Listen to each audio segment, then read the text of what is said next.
Hello, my name is Dr. Helen Clancy, and I'm going to be the lead instructor for this course.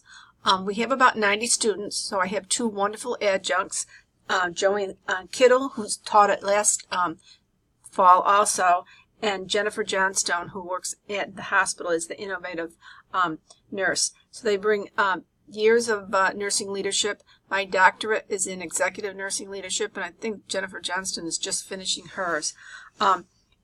I took a lot of input from the class that took this course last fall and hopefully made some adjustments to make it more manageable. I know many of you have a lot of clinical hours this semester, and so I want to make the assignments a little bit more doable. We are looking at the topic of an NP starting her own practice, so you're going to be doing a business plan. Previously we had a profit and loss statement in. Now I'm just putting one in there for informational purposes only. Your prior students or your prior colleagues said we never learned accounting, we don't know how to do this, and we'd like to know what we're doing. And I respected their comments.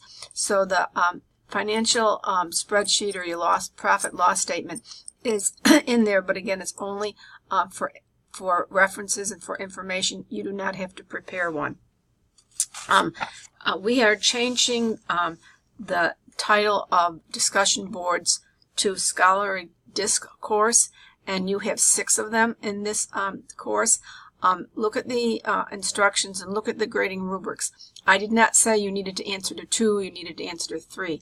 You need to go in several times during that module. There's, as I said, there's 6 of them. You know, look and see what your colleagues are writing and make a remark to it. I do like references in the discussion boards.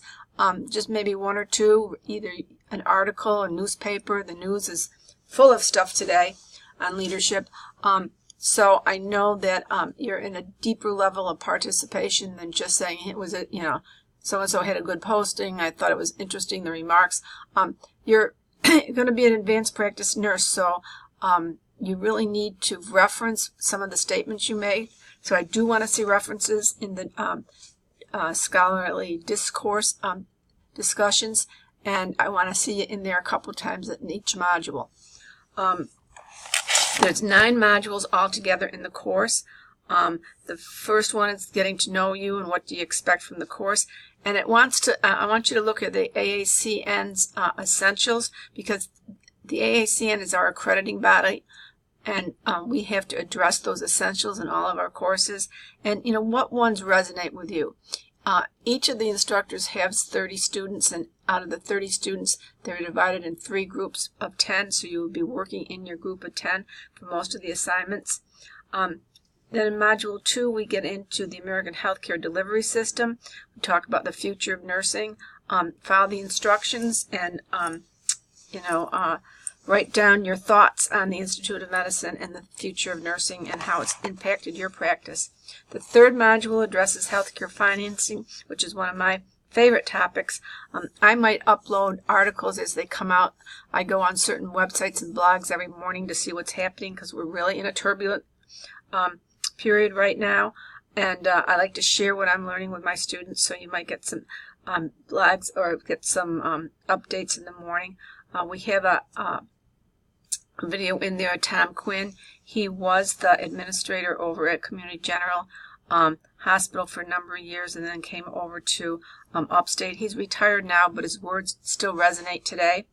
And the book you're reading, you're going to look at healthcare systems in other countries, and maybe, what could we do by learning and adopting some of the things the other countries do.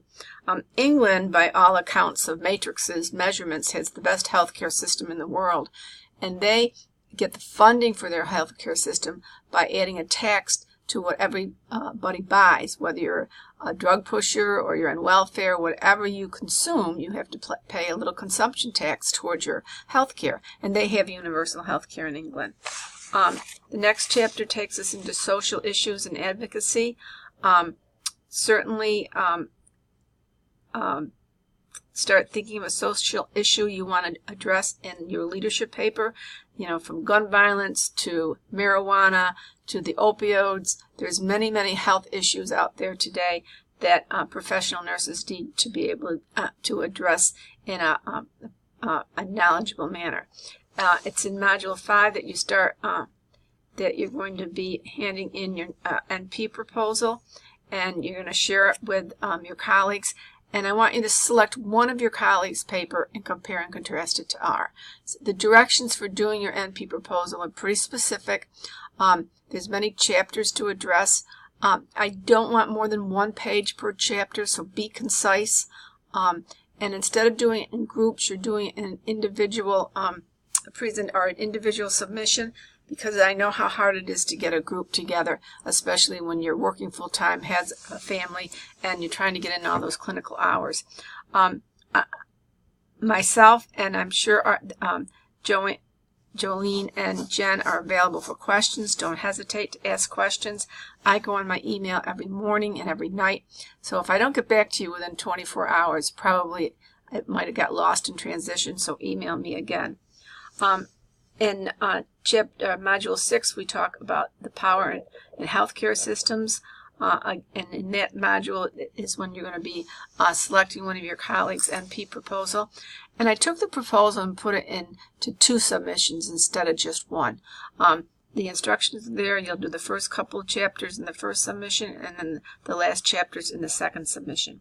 But in each submission, you will read several of your colleagues and select one you want to compare and contrast yours to. We talk about crucial conversations. Crucial conversations are when emotions get involved in conversations, and people are responding with emotions rather than hearing. There's some techniques to use, and leaders need to be well versed on this, because how many times when you're in a leadership role, charge nurse, do people come at you so angry that you need to know how to have a crucial conversation. If they come to you in an angry, emotional state, you know something that they care about is being affected. So I usually respond with, I can see this issue is something you care deeply about, and try to get them to say yes a few times, and that kind of lessens some of their emotional anxiety. But again, it's a good chapter to get some skills in dealing with crucial conversations. And then certainly, whether you're a charge nurse or you're a parent or whatever, negotiation skills are very important in a leadership tool bag. So we have a chapter on negotiation. And your second paper for your NP proposal is due on November 19th. And then you'll upload it so it can be shared with your colleagues, and you can look at your colleagues, select one you want to compare and contrast your paper to. And your leadership paper, instructions are in the module, is due in the 9th module. It's due December 10th, and that'll be here before you know it. So I just want to wish you all luck in this course. I'm here to make sure you're successful. Don't hesitate to ask me any questions. If you need to ask for a late submission, go to either Adjunct or myself. We'll be glad to work with you, because our mission is to make sure you get through well and not be under a lot of stress. Good luck to you, and I hope to hear from you throughout the course. Thank you.